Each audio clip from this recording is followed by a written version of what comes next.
We are in one of the most dangerous periods of our nuclear story since probably the 1980s. It's really hard to say with any certainty the amount of nuclear material that exists outside of regulatory control. The worst case scenario is that a terrorist group bent on mass destruction acquires a working weapon.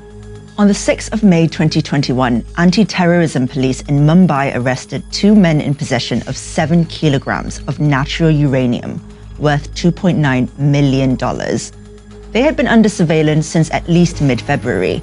Intelligence suggested that one of the men had been touting his illegally procured nuclear wares for some time.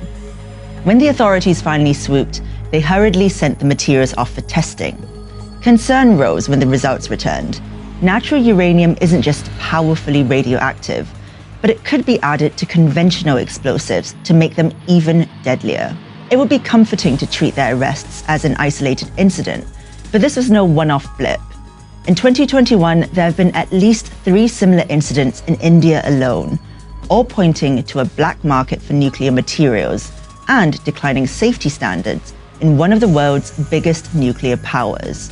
This is The Business of Crime, and in this episode, we're diving into the shadowy world of nuclear weapons smuggling and what the real likelihood is of the world's nukes falling into the wrong hands.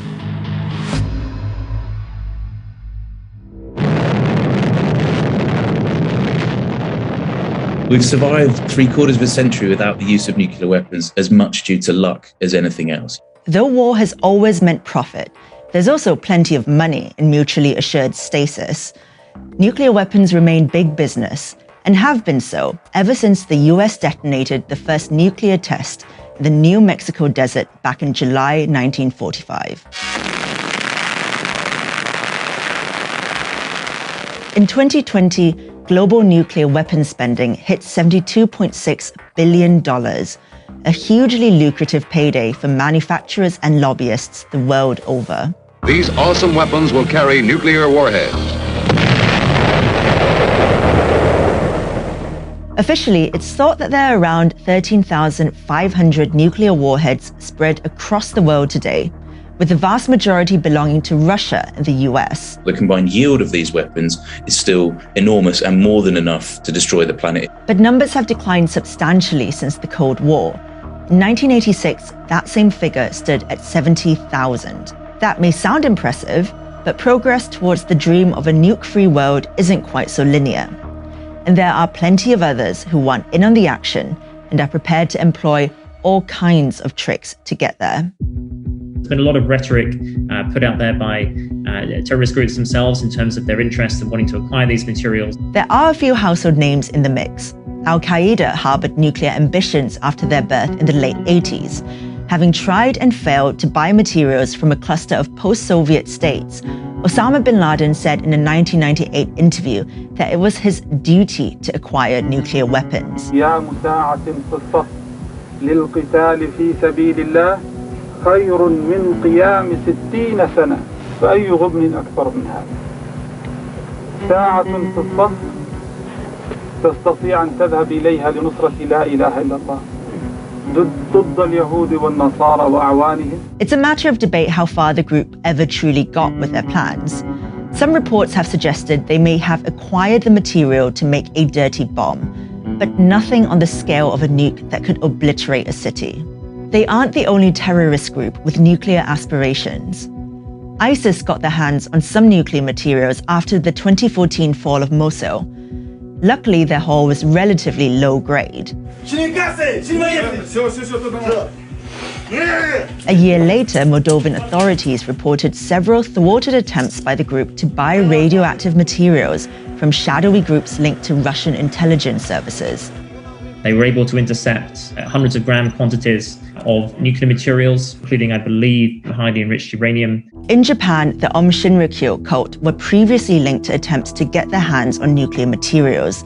though the Doomsday Group, best known for their 1995 chemical attacks on the Tokyo metro, soon gave up their ambitious plans for nuclear destruction. Allegedly, they went to Australia to look to prospect or mine for uranium, as well as allegedly taking advantage of their networks to try and acquire nuclear weapons in the early 1990s in Russia following the breakup of the Soviet Union. But threats change with the times.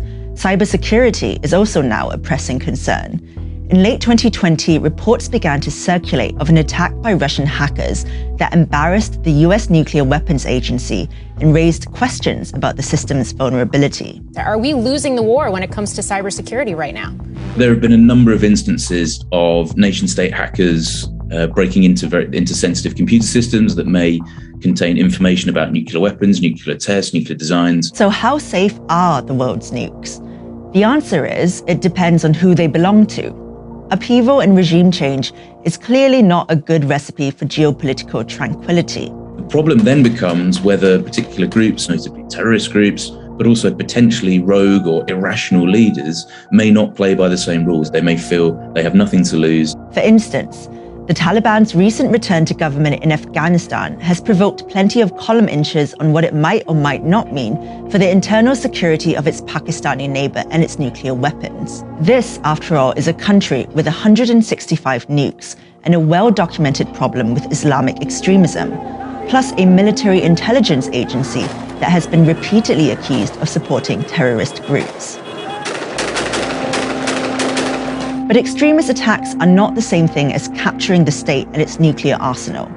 As catastrophic and high-octane as the latter scenario might be, it remains extremely unlikely.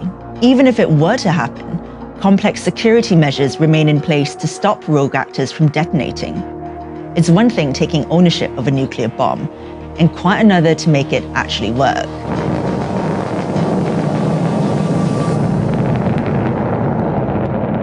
When it comes to nuclear weapons, there remains a vast difference between rhetoric and reality. Despite UN treaties and solemn pledges for reduction and working towards a nuke-free world, the trade remains as robust as ever, legal or otherwise. There are a number of reasons why the risk of nuclear weapons use may be rising rather than falling today. It's just that the stories we tend to hear about involve small-scale chances, like the uranium-selling duo in Mumbai. That doesn't mean that there still isn't a very real cause for concern.